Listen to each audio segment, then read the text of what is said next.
मित्रों नमस्कार, स्वागत है आपका हमारे YouTube चैनल एसएस महावचन में। आज हम बात करते हैं मृत्यु से पहले इन 4 योद्धाओं ने मांगी थी सबसे कठिन अंतिम इच्छा।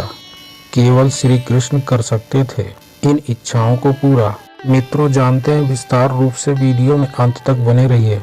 अगर आप चैनल पर नए हैं तो चैनल को सब्सक्राइब कर दें और वीडियो को लाइक भी कर दें और कमेंट बॉक्स में अपना सुझाव जरूर लिखें।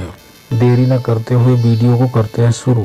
महाभारत की हर कहानी से हमें कोई न कोई शिक्षा जरूर मिलती है। वहीं महाभारत की घटनाएं हजारों साल पहले घट चुकी हैं, लेकिन कलयुग में भी इन घटनाओं की भी प्रासंगिकता बनी हुई है। आप नीति अनीति, न्याय अन्याय, अच्छे बुरे जैसी कई बातें इन कहानियों में देख सकते हैं। महाभारत में ऐसा ही प्रसंग है इसके योद्धाओं से जुड़ा हुआ। आज हम आपको 4 योद्धाओं की आखिरी इच्छा के बारे में बताएंगे। मृत्यु से पहले मांगी गई इनकी यह इच्छा बहुत ही कठिन थी। घटोत्कच की अंतिम इच्छा। जब श्री कृष्ण ने भीमपुत्र घटोत्कच की अंतिम इच्छा के बारे में पूछा तो घटोत्कच ने विनम्रता पूर्वक कहा, हे प्रभु, यदि मैं वीर गति को प्राप्त करूं तो मेरे मरे हुए शरीर को न भूमि को समर्पित करना, न जल में प्रवाहित करना, न अग्नि दह करना। मेरे स्तन के मांस, त्वचा, आंखें, हृदय आदि को वायु रूप में परिवर्तित करके आकाश में उड़ा देना। मेरे शरीर के कंकाल को पृथ्वी पर स्थापित कर देना। आने वाले समय में मेरा यह कंकाल महाभारत युद्ध का साक्षी बनेगा। श्री कृष्ण ने घटोत्कच की मृत्यु के बाद उनकी अंतिम इच्छा पूरी की थी।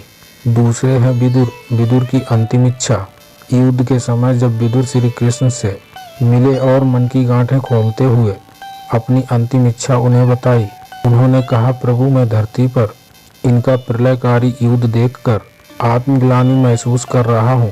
मेरी मृत्यु के पश्चात मैं अपने सब का एक अंश भी यहाँ छोड़ना नहीं चाहता। इसलिए आप मेरे शरीर को न दफनाएं न जलाएं, बल्कि शरीर को सुदर्शन चक्र में परिवर्तित कर दें। श्री कृष्ण ने ऐसा ही किया। तीसरे नंबर पर आते हैं संजय। संजय की अंतिम इच्छा। हिमालय पर संजय ने भगवान श्री कृष्ण का कठिन तप किया। तप से प्रसन्न होकर कृष्ण भगवान प्रकट हुए और संजय से बोले, ये संजय, तुम्हारी तपस्या से मैं बहुत प्रसन्न हूँ। आज जो चाहो वो मुझसे मांग लो। संजय ने श्री कृष्ण से कहा, प्रभु, महाभारत युद्ध में मैंने अधर्म का साथ दिया है, इसलिए आप मुझे पत्थर बना दो और जब तक आपका फिर से धरती पर अवतार ना हो तब तक इसी हिमालय पर पत्थर रूप में आपकी भक्ति करता रहूं। भगवान श्री कृष्ण ने संजय को अपने शालिग्राम रूप में परिवर्तित करके हिमालय पर स्थापित कर दिया।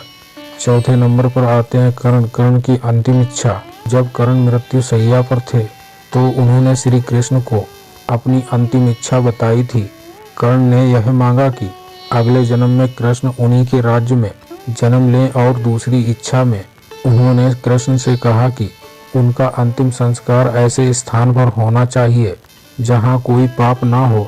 भगवान श्री कृष्ण ने इस प्रकार योद्धाओं की अंतिम इच्छा को पूरा किया।